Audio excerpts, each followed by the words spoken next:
Why not maximize your podcast by live streaming it? That's the topic Christoph Trapp discusses on the Going Live podcast, which is the companion show to the book of the same title. Join Christoph for today's episode, and don't forget to order the book on Amazon today.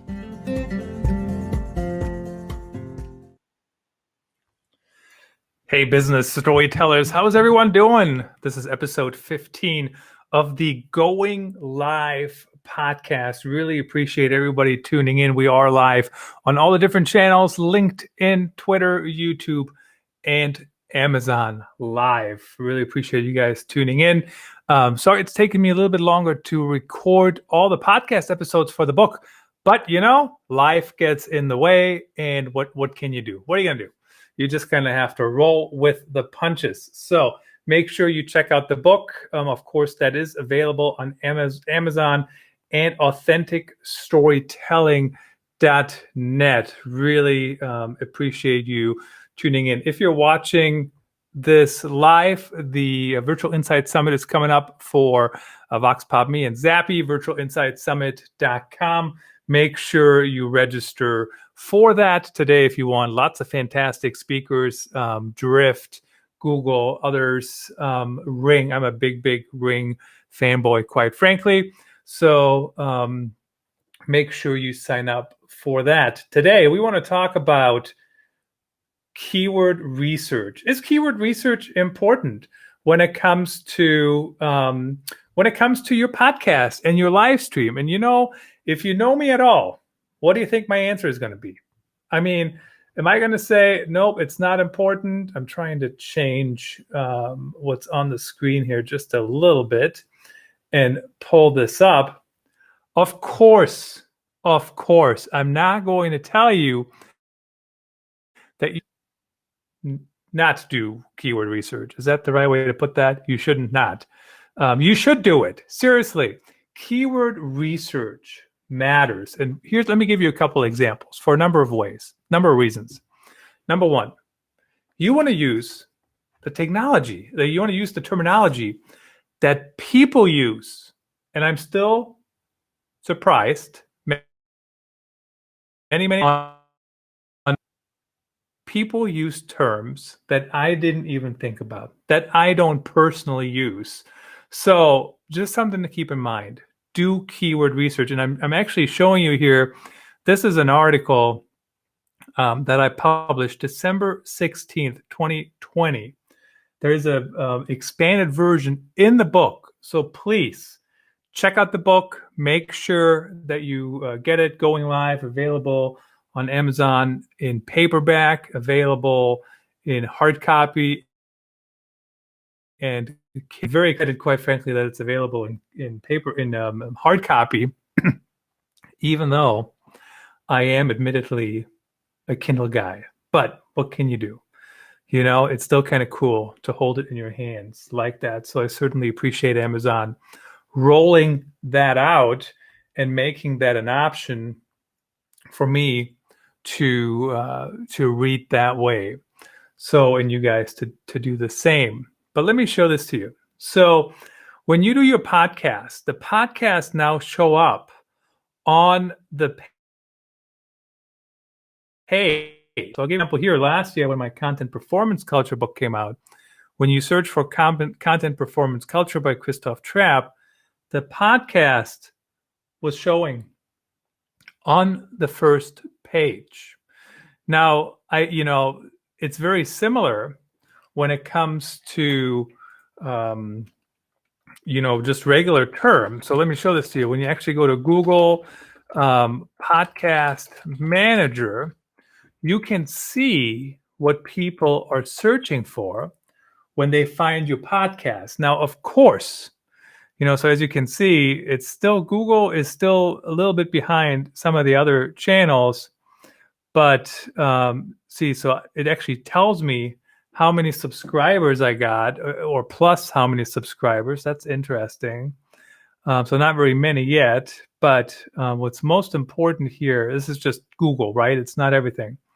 It shows me the top discovered episodes, will this virtual background work for my Zoom meeting? Very interesting that would show up as a podcast. That's not even the best use of a podcast, quite frankly, because think about it.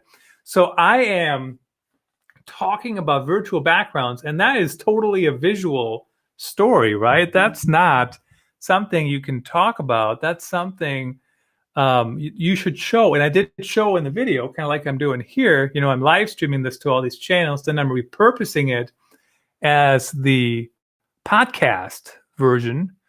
But that was my most found episode. And then the next one is why your company needs a voice strategy with the Westwater. So if you haven't checked out those two's book, and I think they got a new one coming out, super interesting, really very helpful. They've been very influential on my thinking in the last year or so. So definitely recommend them. How to speed up SEO projects with Hamlet Batista. Of course, Hamlet died earlier this year. So certainly my condolences. But it's interesting to see this episode just published before his death. So very interesting. I wonder what I would do if I were to, I need to close all these things here. If I were to have an episode in the hopper and then something happened. So if I hadn't published it, would I hold it back? That's a very interesting thing to think about. So hopefully we don't have to think about that too often. Then it also shows me the search terms over here, right? So my point is we really don't have to go super deep into this topic. But basically, see, so my show, when you search for Susan, my show shows up first, and then there's others. So my point is you absolutely should do keyword research. What are people searching for? What might you show up for?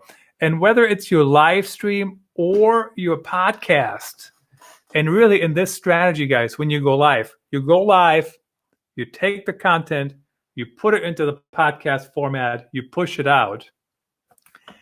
That is the way it works. That's how you do it. And so you need to tie them together, right? And they're not going to compete with each other because, as you can see, they're different channels, but it still matters to have that background knowledge. So what I do is, of course, as I mentioned, the content is indeed indexed. We do want to know what people are searching for. And so make sure that you go in and you do the keyword research. I typically use Keywords Everywhere. Ubersuggest is another good one, and Google Trends. So Google Trends, I can look at what are the different relationships between keywords. So for example, if I'm looking for related words, which one are people using more? And not just a gut feeling, but actually make a real decision. So that's kind of what I'm thinking about here. And of course, that's all in the Going Live book, and of course, the Going Live podcast and all that content, which is what you can listen to. There's 14 previous episodes. Some emerging topics. So I know some of us are very black and white about these things. There are topics that you want to cover where you don't have the data to back it up. They might still be worth covering, period. The end. You might not know, and sometimes it takes you a couple minutes to do. So just something to keep in mind. I would highly recommend that, even if there's no searches, but you think it's a good story, pursue it. Even if it's not taken off yet, you never know, it might, if you see a trend in your industry. So keep that in mind. I also use Google Question Hub. Now, I've written about that extensively into Google Question Hub. You can basically go in there and you can ask questions. What are people searching for? And it's just Google Question Hub. It's currently, I believe, only available in the United States. So if you're listening in maybe not just the United States, but not everywhere. So you are going to have to think about that when you do it. So basically, you just go to questionhub.withgoogle.com. And here it is. So you can go in here and you can say, so let's say whoops, no available questions. Okay. So you have to add questions, and basically it helps you find out what are some questions people have asked on Google that they didn't find an answer to. So, that's kind of how that goes. I'm trying to think of a topic of what I'm, podcast. One of the topics I'm going to write about podcast guest forms. So I'm going to probably write about that topic. So I can go in here and I can search, and there's nothing. Podcast forums. So see, then I can add the questions, and sometimes they're not relevant. Sometimes they're too specific. What are the different deception mentioned in the podcast? Is there anyone who can turn the facts found from episode? So that's something different, totally unrelated. You dismiss them. But if you have an answer, so let's say you have an answer to this question, you can say answer, and then you can link to the article. The article needs to be on one of your sites, so you have to submit it. You have to make sure you have access to it. And then you can actually look at the performance. So here's just 60 questions answered with 30 articles, 29,000 search impressions, 325 clicks. Now, so not huge numbers, but better than nothing. And if those 300 clicks are relevant, and especially if I'm in B2B, we do want to remember that B2B numbers are smaller, whether we like it or not. It is the truth. So the next thing I want to talk about is, once you have the right words, you do want to be sure to pick good headlines and write good headlines. Really, you want to stay relatively short. And when I say short, I mean probably 10 words or less, which is still pretty long if you just like I did, because, we used to write 2-word headlines or 3-word or, 4. Definitely not 10. Like that's like a 4-deck headline. And we want to do that. 10 words. And in the headline, I usually like to, I'm just going to pull over the book chapter here. You guys can follow along. The headline needs to get somebody's attention. So I don't, that should go unsaid, quite frankly. But you want to get to the point. What's the main point of the live stream? Summarize them in the headline. Draw people's attention, but don't be so cutesy patootsy. What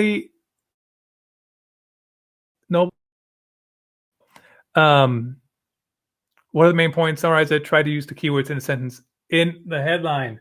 That is an important thing. So when you look at this headline, for example, here, podcast SEO, how podcasts help you rank in search.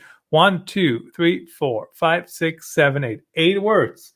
I certainly get the point across. If I'm going to rank for this is probably going to give me a good shot to do that. So keep that in mind when you write those. Some companies have had success with generic subject lines in email, for example. You might want to try it, but unless you have this huge following, and this is the thing that just bothers me about Instagram. So on Instagram, you can't even have a title, right, for your Instagram live. So what the problem is, people don't know what they're tuning in for. People don't know what's going on. So why is it worth following? Why is it worth paying attention to? So that works for some people, but it might not work for everyone. So keep that in mind. And, but you might try it. Live chat with Christoph from Vox Pop Me or whatever. Like, you might try it, see what happens, see what works. It might not work. And then you have to be maybe more specific. But I do see headlines like this, today's stream or today's conversation or something else vague, and I would call it vague. Now, I'm not saying vague as in negative, but it could be more specific, right? So if I'm looking at things, so for example, today's live stream here keyword research and headlines for live stream and podcast. So if you don't care about that topic, you're not going to tune in. Now, I might also lose some viewership, but if you don't care about the topic, like how good does it do you to join me on the show if you don't care? So, it's something to think about, and it just makes it easier. Test, see what works. Also remember what the message is that you're trying to get across. Super important. We talked about the 10 words already. Here's some of the recent ones I had. And if you're watching on the live, you can read along on the podcast. Of course, you'll have to listen. What actually goes into planning a live stream presented by Restream? So I even got the sponsor of that show in there. How to present yourself better on Zoom calls. While we're talking about sponsors, I do want to give a quick shout out to Switcher Studio. I produce all of my shows with Switcher Studio, switcherstudio.com. Use TRAP1 for the first month off. So I produce that directly on my iPad, and that's how I put the background up. I do have an article on background images and those kind of things as well. So take a look at that. The other headlines, getting content ideas through Google Question Hub, how to present yourself better on Zoom calls. We already said that. How women can embrace the entrepreneurial spirit of chat with Charlene Walters. That's a little bit on the longer side. What I like when you have names in the title, always make sure you tag them, especially on LinkedIn, Twitter as well. And YouTube, I guess you can't, you just link to them. But that's one reason why I sometimes put the names in the titles. That one, how many words is it? 1, 2, 3, 4, 5, 6, 7, 8, 9, 10, 11, 12. So like 2 words over what I'm trying to go for. So just keep that in mind. Knowing what works, figuring out what works, and will keep working as hard than it has ever been, especially with all these changing algorithms. So I'll give you an example. Yesterday, something changed for me on Amazon, and it's been a fantastic year on Amazon Live. Close to over $400,000 of shipped items. So you can do the math on that if you like, for commission and whatnot, and really build a nice audience there. And then something changed yesterday. Who knows, right? We got to go with the punches and we got to go with it. But things change all the time. So you just have to keep that in mind. Longer live streams tend to perform better, and the creative and the headlines, they do matter. I know I got some people out there who scream at me about creative is not that important. Headlines aren't that important, but they are. Active wording, active language, drive. We do this to drive results. You know what I mean? Like, you want to make sure it makes sense to people.